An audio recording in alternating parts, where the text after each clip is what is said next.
Kerusuhan supporter kembali terjadi, kali ini datang dari oknum supporter klub Persib Bandung saat pertandingan tim Maung Bandung kontra Dewa United FC di Indomilek Arena, Tangerang. Sebelumnya diketahui, lanjutan Liga 1 pekan ini mempertandingkan Dewa United FC vs Persib Bandung di Indomilek Arena, Minggu, 26/11 malam WIB.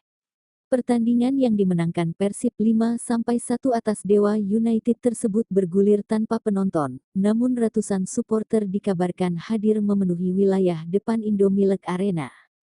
Berdasarkan pengumuman sebelumnya yang dinyatakan bahwa laga bergulir tanpa penonton, aparat keamanan lantas menghadang para supporter tersebut.